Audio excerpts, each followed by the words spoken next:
Okay, hello. Today we're going to start Exodus. I'm going to read the introduction first, and then I'm going to get into the text.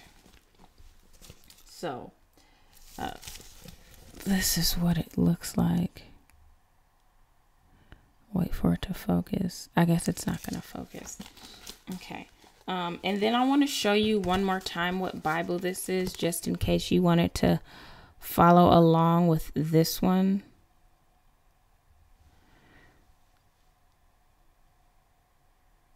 I hope that I thought that it would like try to clear up. Okay, there you go. It cleared up.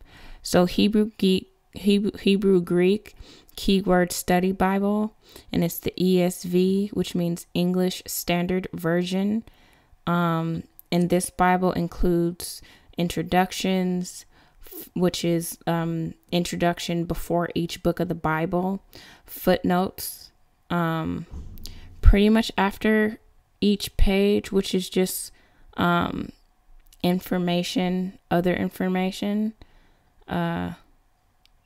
ESV cross references, word studies with AMG's annotated Strong's dictionaries.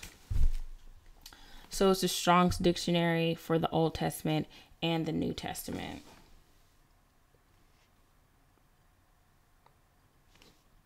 And of course, when Jesus is talking, it's red. Okay. So I know that when I showed the spine, it was blurry for most of that, but it did clear out. So hopefully you can pause there and, pick up the Bible if you wish. Exodus is a Greek word that means departure, and is derived from out of and hados, road. The Hebrew title means these are the names of. The book of Exodus describes the deliverance of the Israelites from Egypt, their journey to Mount Sinai, and the events that occurred during their sojourn there. The patriarch Jacob had brought his family to Egypt to avoid starvation. See Genesis 46 and 1 through 27. When the Hyksos invaded Egypt and gained political power, the descendants of Jacob were forced into slavery. Exodus 1 8 and 10. Despite the bitterness of their bondage, Jacob's descendants grew from a family of 70 into a nation of about 2 million, based on the figure of 600,000 men over 20 years of age. Exodus 12 and 37. The primary emphasis in Genesis was on the family of Abraham, but the book of Exodus focuses on the developing nation of Israel. The main theme of Exodus is redemption. The deliverance of the children of Israel from bondage in Egypt is a type of all divine redemption. And Moses, who led them, is a type of Christ. Okay, so my back isn't going to be comfortable. But that's okay. Okay. Israel increases greatly in Egypt, chapter 1. These are the names of the sons of Israel who came to Egypt with Jacob, each with his household: Reuben, Simeon, Levi, and Judah, Issachar, Zebulun, and Benjamin, Dan and Naphtali, Gad, and Asher. All the descendants of Jacob were 70 persons. Joseph was already in Egypt. Then Joseph died, and all his brothers and all his generation. But the people of Israel were fruitful and increased greatly. They multiplied and grew exceedingly strong, so that the land was filled with him. Pharaoh oppresses Israel. Now there arose a new king over Egypt, who did not know Joseph. And he said to his people, "Behold, the people of Israel are too many and too mighty for us. Come, let us deal shrewdly with them, lest they multiply. And if war breaks out, they join our enemies and fight against us and escape from the land. Therefore, they set taskmasters over them to afflict them with heavy burdens. They built for Egypt store cities, Pithom and Ramses. But the more they were oppressed, the more they multiplied, and the more they spread abroad. And the Egyptians were in dread of the people of Israel. So they ruthlessly made the people of Israel work as slaves and make their lives bitter with hard service, in mortar and brick, and in all kinds of work in the field. In all their work they ruthlessly made them work as slaves. Then the king of Egypt said to the Hebrew midwives, one of whom was named Shiphrah, and the other Puah, when you serve as midwife to the Hebrew women and see them on the birth stool, if it is a son, you shall kill him, and if it is a daughter, she shall live. But the midwives feared God, and did not do as the king of Egypt commanded them, but let the male children live. So the king of Egypt called the midwives and said to them, why have you done this, and let the male children live? The midwives said to Pharaoh, because the Hebrew women are not like the Egyptian women, for they are vigorous and give birth before the midwives come to them. So God dealt well with the midwives, and the people multiplied and grew very strong. And because the midwives feared God, he gave them families. Then Pharaoh commanded all his people, every son that is born to the Hebrews you shall cast into the Nile, but you shall let every daughter live. The birth of Moses. Now a man from the house of Levi went and took as his wife a Levite woman. The woman conceived and bore a son, and when she saw that he was a fine child, she hid him 3 months. When she could hide him no longer, she took for him a basket made of bulrushes and dabbed it with bitumen and pitch. She put the child in it and placed it among the reeds by the river bank. And his sister stood at a distance to know what would be done to him.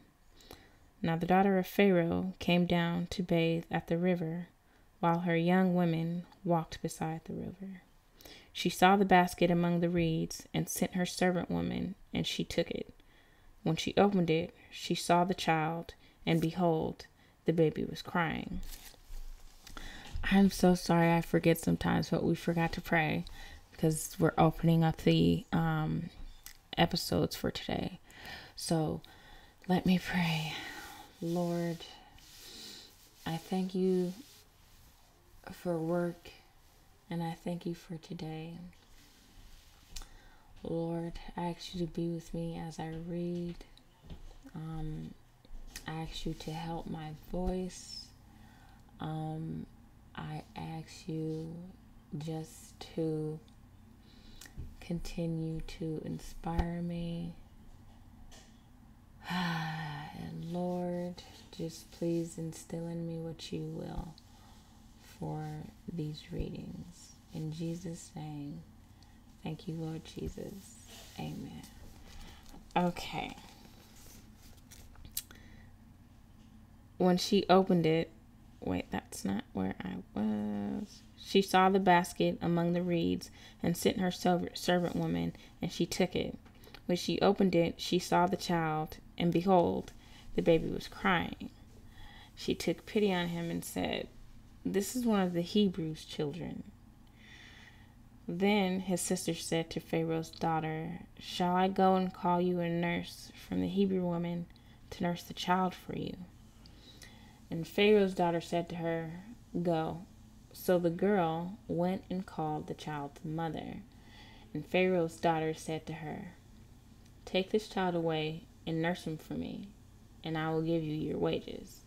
So the woman took the child and nursed him. When the child grew older, she brought him to Pharaoh's daughter, and he became her son. She named him Moses, because she said, "I drew him out of the water." Moses flees to Midian. One day, when Moses had grown up, he went out to his people and looked on their burdens, and he saw an Egyptian beating a Hebrew, one of his people. He looked this way and that. Seeing no one, he struck down the Egyptian and hid him in the sand. When he went out the next day, behold, 2 Hebrews were struggling together. And he said to the man in the wrong, "Why do you strike your companion?" He answered, "Who made you a prince and a judge over us? Do you mean to kill me as you killed the Egyptian?" Then Moses was afraid and thought, "Surely the thing is known." When Pharaoh heard of it, he sought to kill Moses. But Moses fled from Pharaoh and stayed in the land of Midian, and he sat down by a well. Now the priest of Midian had 7 daughters, and they came and drew water and filled the troughs to water their father's flock. The shepherds came and drove them away, but Moses stood up and saved them and watered their flock. When they came home to their father Reuel, he said, "How is it that you have come home so soon today?" They said, "An Egyptian delivered us out of the hands of the shepherds, and even drew water for us and watered the flock." He said to his daughters, "Then where is he? Why have you left the man? Call him that he may eat bread." And Moses was content to dwell with the man, and he gave Moses his daughter Zipporah. She gave birth to a son, and he called his name Gershom, for he said, "I have been a sojourner in a foreign land." God hears Israel's groaning. During those many days, the king of Egypt died, and the people of Israel groaned because of their slavery and cried out for help. Their cry for rescue from slavery came up to God, and God heard their groaning, and God remembered his covenant with Abraham, with Isaac, and with Jacob. God saw the people of Israel, and God knew. The burning bush, chapter 3. Now Moses was keeping the flock of his father-in-law, Jethro, the priest of Midian, and he led his flock to the west side of the wilderness and came to Horeb, the mountain of God. And the angel of the Lord appeared to him in a flame of fire out of the midst of a bush. He looked, and behold, the bush was burning, yet it was not consumed. And Moses said, "I will turn aside to see this great sight, why the bush is not burned." When the Lord saw that he turned aside to see, God called to him out of the bush, "Moses, Moses." And he said, "Here I am." Then he said, "Do not come near. Take your sandals off your feet, for the place on which you are standing is holy ground." And he said, "I am God of your father, the God of Abraham, the God of Isaac, and the God of Jacob." And Moses hid his face, for he was afraid to look at God. Then the Lord said, "I have surely seen the affliction of my people who are in Egypt, and have heard their cry because of their taskmasters. I know their sufferings, and I have come down to deliver them out of the hand of the Egyptians, and to bring them up out of the land to a good and broad land, a land flowing with milk and honey, to the place of the Canaanites, the Hittites, the Amorites, the Perizzites, the Hivites, and the Jebusites. And now, behold, the cry of the people of Israel has come to me, and I have also seen the oppression with which the Egyptians oppress them. Come, I will send you to Pharaoh, that ye may bring my people, the children of Israel, out of Egypt." But Moses said to God, "Why am I that I should go to Pharaoh and bring the children of Israel out of Egypt?" He said, "Who am I that I should go to Pharaoh and bring the children of Israel out of Egypt. He said, "But I will be with you, and this shall be the sign for you that I have sent you. When you have brought the people out of Egypt, you shall serve God on this mountain."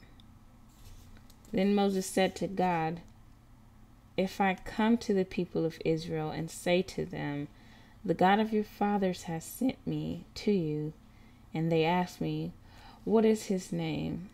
what shall I say to them?" God said to Moses, "I am who I am." And he said, "Say this to the people of Israel: 'I am has sent me to you.'" God also said to Moses, "Say this to the people of Israel: 'The Lord, the God of your fathers, the God of Abraham, the God of Isaac, and the God of Jacob, has sent me to you. This is my name forever, and thus I am to be remembered throughout all generations.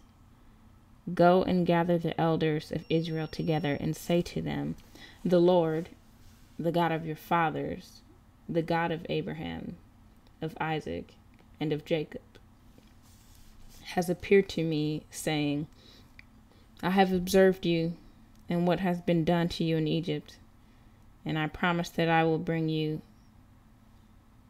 up out of the affliction of Egypt and to the land of the Canaanites, the Hivites, the Amorites, the Perizzites, the Perizzites, the Hivites, and the Jebusites, a land flowing with milk and honey.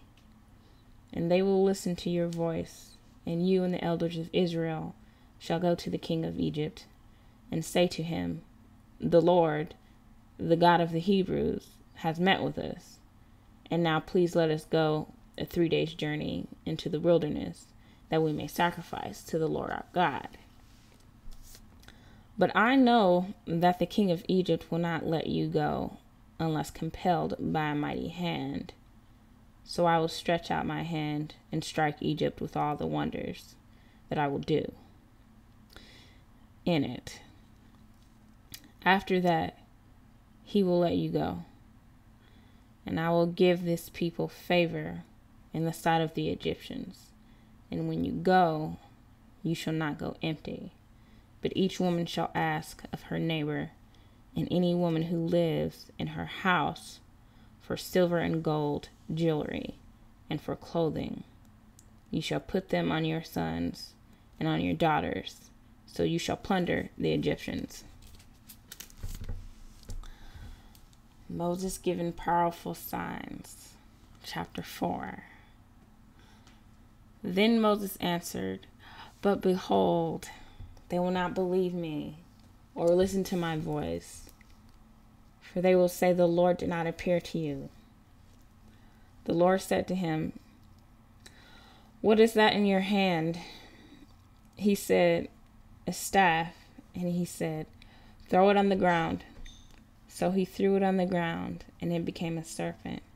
And Moses ran from it. But the Lord said to Moses, Put out your hand and catch it by the tail. So he put out his hand and caught it, and it became a staff in his hand, that they may believe that the Lord, the God of your fathers, the God of Abraham, the God of Isaac, and the God of Jacob, has appeared to you. Again the Lord said to him, Put your hand inside your cloak. And he put his hand inside his cloak. And when he took it out, behold, his hand was leprous like snow. Then God said, Put your hand back inside of your cloak. Put your hand back inside your cloak. So he put his hand back inside his cloak. And when he took it out, behold, it was restored like the rest of his flesh.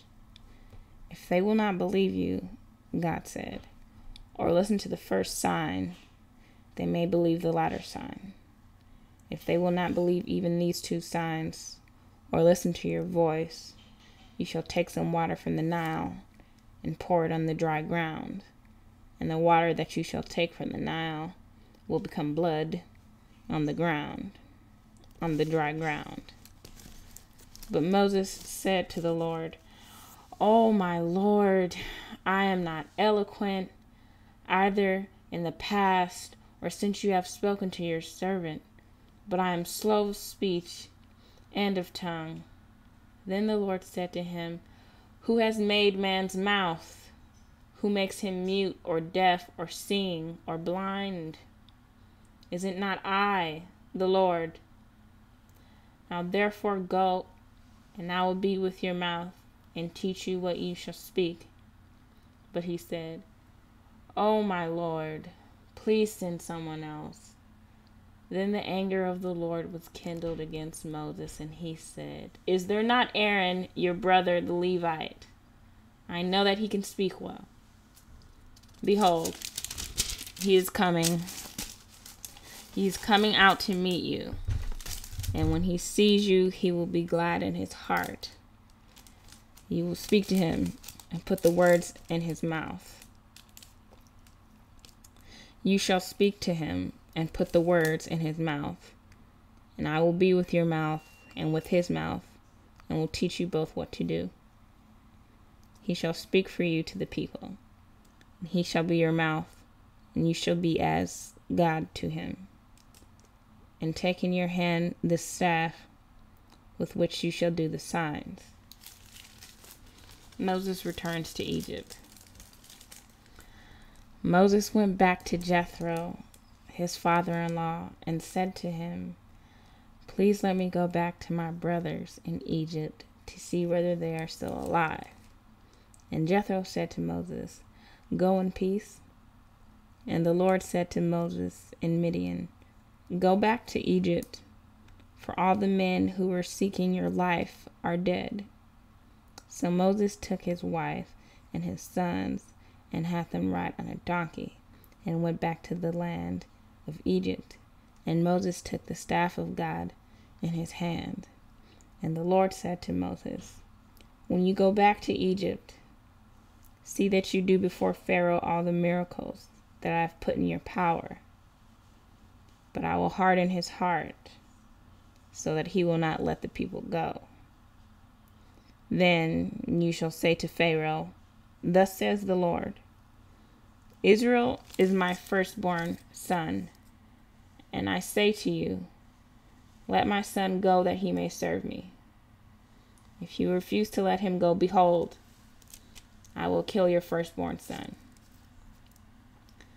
At a lodging place on the way, the Lord met him and sought to put him to death. Then Zipporah took a flint and cut off their son's foreskin and touched Moses' feet with it and said, 'Surely you are a bruisement of blood to me.' So he let him alone. It was then that she said, 'A bruisement of blood,' because of the circumcision. The Lord said to Aaron, 'Go into the wilderness to meet Moses.' So he went and met him at the mountain of God and kissed him. And Moses told Aaron all the words of the Lord with which he had sent him to speak, and all the signs that he had commanded him to do. Then Moses and Aaron went and gathered together all the elders of the people of Israel. Aaron spoke all the words that the Lord had spoken to Moses, and did the signs in the sight of the people. And the people believed. And when they heard that the Lord had visited the people of Israel, and that he had seen their affliction, they bowed their heads and worshipped. Making bricks without straw, chapter 5. Afterward, Moses and Aaron went and said to Pharaoh, 'Thus says the Lord, the God of Israel, let my people go, that they may hold a feast to me in the wilderness.' But Pharaoh said, 'Who is the Lord, that I should obey his voice and let Israel go? I do not know the Lord, and moreover, I will not let Israel go.' Then they said, 'The God of the Hebrews has met with us. Please let us go a 3 days' journey into the wilderness, that we may sacrifice to the Lord our God, lest he fall upon us with pestilence or with the sword." But the king of Egypt said to them, "Moses and Aaron, why do you take the people away from their work? Get back to your burdens." And Pharaoh said, "Behold, the people of the land are now many, and you make them rest from their burdens." The same day Pharaoh commanded the taskmasters of the people and their foremen, "You shall no longer give the people straw to make bricks, as in the past. Let them go and gather straw for themselves. But the number of bricks that they made in the past, you shall impose on them. You shall by no means reduce it, for they are idle. Therefore they cry, 'Let us go and offer sacrifice to our God.' Let heavier work be laid on the men, that they may labor at it, and pay no regard to lying words." So the taskmasters and the foremen of the people went out and said to the people, "Thus says Pharaoh, I will not give you straw. Go and get your straw yourselves wherever you can find it, but your work will not be reduced in the least." So the people were scattered throughout all the land of Egypt to gather stubble or straw. The taskmasters were urgent, saying, "Complete your work, your daily task, each day, and when there was straw, as when there was straw." And the foremen of the people of Israel, whom Pharaoh's taskmasters had set over them, were beaten and were asked, "Why have you not done all your tasks of making bricks today and yesterday, as in the past?" Then the foreman of the people of Israel came and cried to Pharaoh, "Why do you treat your servants like this? No straw is given to your servants, yet they say to us, 'Make bricks.' And behold, your servants are beaten, but the fault is in your own people." But he said, "You are idle, you are idle. That is why you say, 'Let us go and sacrifice to the Lord.' Go now and work. No straw will be given you, but you must still deliver the same number of bricks." The foremen of the people of Israel saw that they were in trouble when they said, "You shall by no means reduce your number of bricks, your daily tasks each day." They met Moses and Aaron, who were waiting for them, and they came out from Pharaoh, and they said to them, "The Lord look on you and judge, because you have made us stink in the sight of Pharaoh and his servants, and have put a sword in his hand to kill us." Then Moses turned to the Lord and said, "O Lord, why have you done evil to this people? Why did you ever send me? For since I came to Pharaoh to speak in your name, he has done evil to this people. You have not delivered your people at all." God promises deliverance, chapter 6.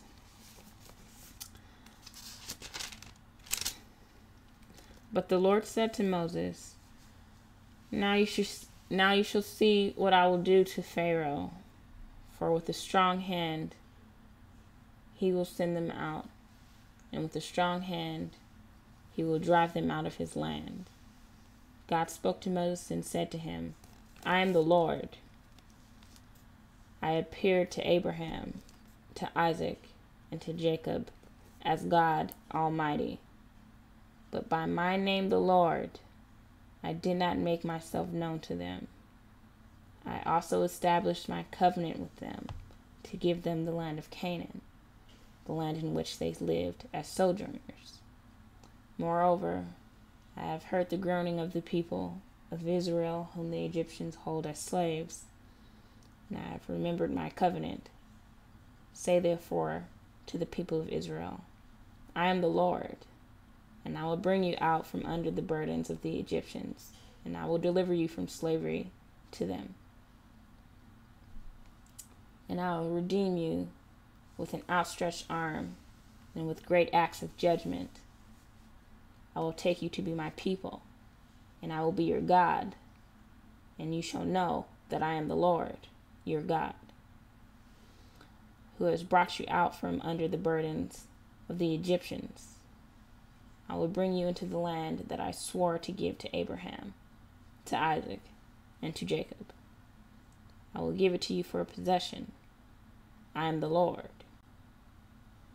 Moses spoke thus to the people of Israel, but they did not listen. They did not listen to Moses because of their broken spirit and harsh slavery. So the Lord said to Moses, "Go in, tell Pharaoh, king of Egypt, to let the people of Israel go out of his land." But Moses said to the Lord, "Behold, the people of Israel has not listened to me. How then shall Pharaoh listen to me? For I am of uncircumcised lips. For I am of uncircumcised lips." But the Lord said to Moses and Aaron, and gave them a charge about the people of Israel and about Pharaoh, king of Egypt, to bring the people of Israel out of the land of Egypt. Okay, well, we have to stop there. I will see you next episode.